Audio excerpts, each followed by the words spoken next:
조선일보에서 이제 이 100주년을 맞아갖고 조선일보도 창간 100주년이 되면서 앞으로 21세기의 우리나라 100년을 어떻게 할 건가 하는 것에 대한 고민을 한다라고 해서 저도 굉장히 공감을 했습니다. 우선 제가 생각했을 때 20세기식에 우리가 20세기에 살았었기 때문에, 특히 뭐 저희 같은 경우는 절반을 20세기에 살았기 때문에 20세기의 패러다임이나 틀이 21세기에도 지속될 거라고 생각하지만 거의 인류 문명의 발전 과정은 익스포넨셜하게 가고 있기 때문에 뭐 5년, 10년이 확 다르기 때문에 이걸 어떻게 봐야 되는가? 과연 어떤 현상들이 막 나타나게 될 것인가? 그래서 제가 몇 가지 이슈를 던져봤습니다. 그래서 예를 든다면 가족이 뭔가, 야 우리 100살까지 산다 그러면은 정말 한 사람하고만 결혼해서 살아야 되냐? 뭐 이런 얘기부터 농담 삼아. 그 다음에 아이들하고의 관계도 완전히 달라지고요. 할아버지하고의 관계도 달라지고, 패밀리 자체가 믹스드 패밀리가 되기도 하고, 가족은 밥을 항상 같이 먹어야 되나? 생활 같이 해야 되나? 아파트를 질 때 꼭 주방 시설을 크게 해야 되나? 바처럼만 만들면 누가 와서 집에서 밥을 해 먹지? 주거 공간은 어때야 되는 거지? 이런 것들도 다 달라지지 않는가? 일도 그렇고요. 뭐 예술이나 문화라고 얘기하는 것도 굉장히 많이 달라지게 돼서 삶의 가치가 뭐냐. 정치도 마찬가지인 게 맨 처음에 미국 가서 배울 때 이제 재밌는 얘기를 들었습니다. 조지 워싱턴이 처음으로 대통령제를 만들었잖아요, 미국에서요. 4년 끝나고 난 다음에 그만둔다고 했더니 깜짝 놀라는 거, 어떻게 4년만 하고 그만두냐. 그러니까 다 왕의 개념만 있었을 때에는.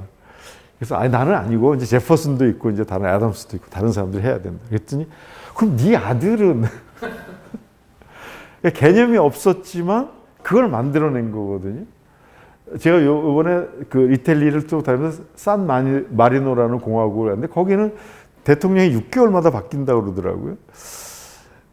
근데 정말 이렇게까지 죽기 살기로 정치에 혐오를 하면서 우리 이제 정 교수님도 계시지만 이렇게 가야 되느냐. 민주주의라고 얘기하는데 목소리 다 내고 하면 그게 민주주의냐.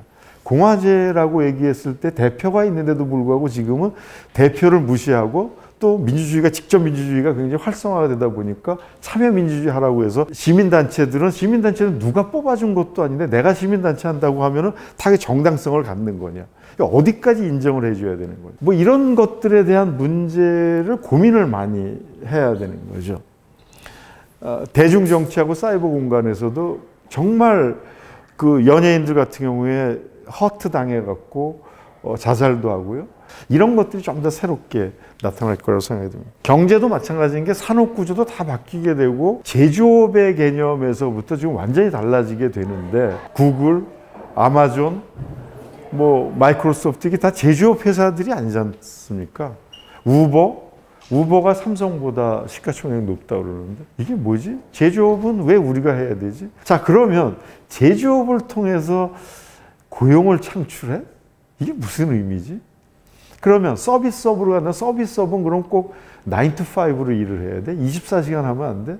치과가 밤 10시에 직장 다니는 사람 열어갖고 새벽 2시까지 하면 안 돼? 뭐 이런 다양한 것들에 대한 거를 이거는 뭐 골목상권 침해한다고 해서 계속 규제를 하기 시작을 하고 이권을 마치 시민을 보호한다라고 하지만 사실 따지고 보면 그 안에서 기득권을 가졌던 사람들의 이익을 보호하기 시작하면 지금도 정규직 대기업에서 사람 많이 뽑으라고 얘기하는 것도 뒤집어 보게 되면 그거는 완전히 신분 상승이거든요. 양반이 되는 거거든요.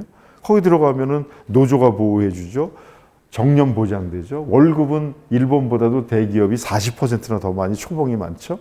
그럼 이걸 누가 안 하겠어요? 그러니까 대학 졸업 안 하고 재수, 삼수하면서 10년씩 대학 다니면서 거기를 계속 도전하는 거죠. 이게 정상적인 거냐? 사회 구조도 세대 간 격차 점점 심해질 것 같고요. 왜 젊은 사람들이 애가 적게 나서 인구가 줄어든다 해서 이 사람들이 왜 노인네를 먹여 살려야 된다는 개념으로 생각하냐? 인구가 줄어들면 경제 성장이 안 된다라고 보는 거는 이거는 아주 옛날에 멜서스식의 경제 이론이지 경제 성장의 핵심은 인구가 아니라 이노베이션이다. 성에 대한 것도 좀 계속 바뀌고 있고요. 저희도 양성평등센터라고 했던 것을 각 대학들이 다 이름을 바꿨습니다. 성평등센터. 왜 그러냐면 왜 성이 양성만 있냐. 성소수자들도 있다. 그래서 다 바꾸자. 그래갖고 다 바꿨습니다. 그러니까 개념 자체도 바뀌어지게 되고요.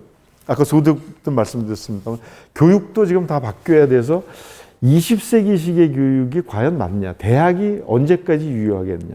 미디어도 저는 그렇게 생각해요. 그러니까 100년 전에는 분명히 사회의 목탁이고 이게 문화의 창달이고 이렇게 했지만 지금까지 와서 지금은 이제 그런 데가 많이 늘어나고 있는데 어떻게 보면 지식산업으로 탈바꿈하지 않으면 또 네트워크화해서 여기에다 기자들이 다 글 쓰는 게 아니라 교수들이나 이런 전문가들한테 같이 해서 네트워킹해서 지식산업으로 지식을 팔게 되면 서바이브 하지만 그렇지 않으면 서바이브 하기 굉장히 어렵지 않을까 뭐 그런 생각도 들어서 또 하나의 사회 문제고요. 국제질서 재편하고 외교전략 같은 거 다 바뀌어지게 되는데 지금도 뭐 트럼프하고 김정은도 하나의 뭐 시도 중에 하나겠죠.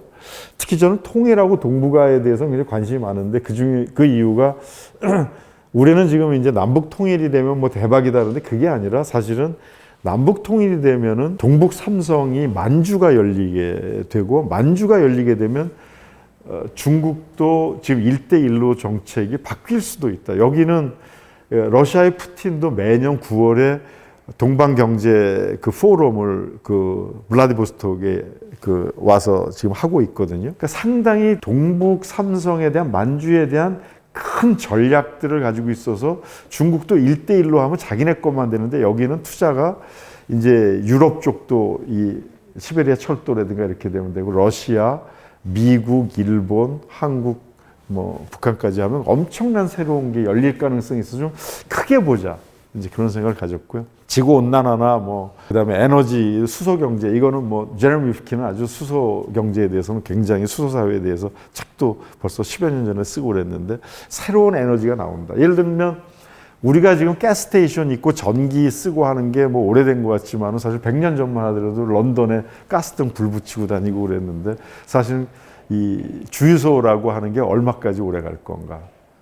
완전히 달라질 가능성들이 있어요. 그러면 뭐 어떤 식으로 달라질 건가 한번 고민해 봐야 되지 않나 하는 거고요. 제 결론적으로는 이제 새술은 새 부대에 한번 담아보자. 옛날 부대에 담으면 새술이 이게 강해가지고 이게 터진답니다. 예, 묶어놨던 실밥들이. 그래서 21세기 문명사적 대전환기가 모든 거에 걸쳐서 나타나고 있는데 이거를 20세기 방식으로 20세기에 주어진 문제를 풀지 말고 또 한 번 도약을 위해서 새로운 사회 시스템 설계를 효과적으로 만들어보는 논의의 장들이 좀 많이 있었으면 좋겠다. 그래서 저는 하여튼 오늘 첫 번째 이 포럼이지만 좀 그런 면에서 화두를 좀 던지면서 이제 앞으로 다들 선생님들이 좋은 아이디어를 내시면은 그런 것들이 조선일보에서 좀 잘 반영이 돼서 우리 사회에서 좀 파급 효과가 있었으면 좋겠다는 생각해서 말씀을 드렸습니다. 고맙습니다.